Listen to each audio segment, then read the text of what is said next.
Alright guys, here we are with week 2 going into the March Madness, and just pumped about this event, Trey.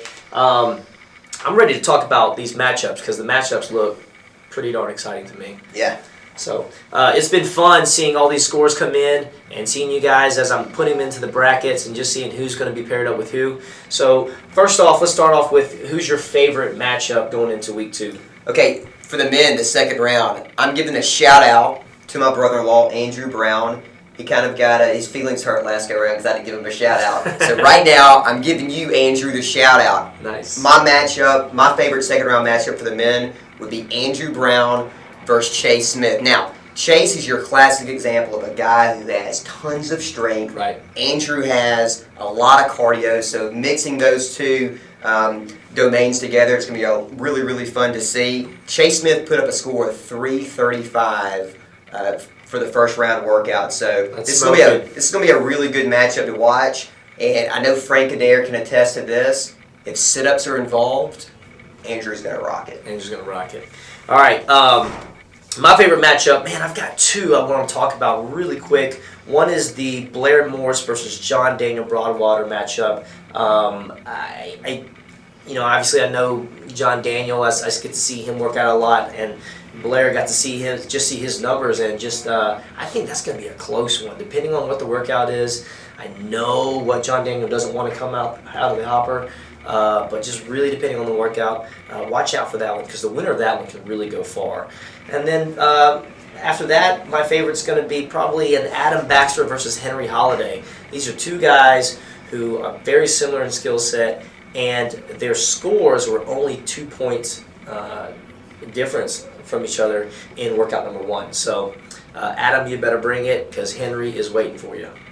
What about the female side? Who do you have? Which matchup is your favorite for the females? Tons of good matchups in the female side. I would say the one to watch out is, there was only a 5-point difference between those two, is Libet Anderson out of Mountain Brook and Kate Jenkins out of downtown, or I think she's working out in Hoover now. So 5 points, that's going to be a close one. So for me, we kind of got to focus our attention to ITF 280. You're right. Where two athletes out of ITF 280 are going against each other. That's Beth O'Meara and Chris Starling. So yeah. Beth O'Meara, longtime 280 athlete. I trained her back in all of 2011. She's got a lot to bring to the table for this workout. And we've got Chris Starling, who I've noticed in the strength workouts every time I'm out at 280. And I've seen her put up some great PRs, and I've seen her bang out dead hang pull-ups. So that's going to be a great matchup. Not only that, but Chris just came off from winning the performance challenge with her partner. So 6 points separated Beth and Chris for the first round. So this second round matchup is going to be really good. I'm predicting the second round, depending on which workout we draw, that's going to come down to the reps. I mean, it's just going to be just separated by just a handful of reps. Absolutely. All right, so just to keep in mind that the workout for Thursday will be the workout for the March Madness. Now, if you're not in March Madness, you still will do Thursday's workout.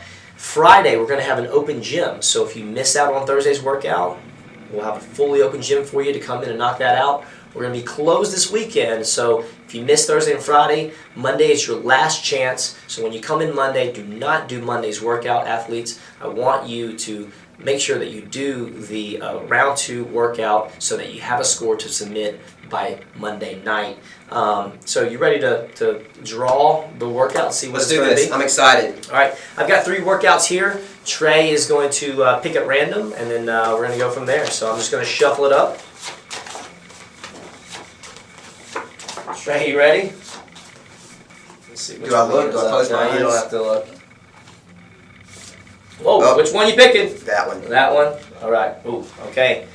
All right. Trey just drew a 12-minute AMRAP. It's going to involve row, it's going to involve some burpees, and it's going to involve some kettlebell swings. So how do you feel about that? Trey's up against Lyndon. Well, if you know me, you know I despise rowing. All right, so that's definitely not my strong suit. Of course, I would have hoped for pull-ups, maybe some muscle-ups, definitely handstand push-ups. Yeah, but the burpees don't bother you. The burpees don't bother me. Rowing bothers me. So, kind of scared. All right, guys, be on the lookout for a video that we're going to post on our Facebook page that will reveal the details of this rowing, burpee, and kettlebell swing workout. And yeah, I'm excited. I'm excited for round 2. So we'll see you soon, Drive. Let's see who moves on next week as you join us for our selection show where we'll talk about round 3. See you soon.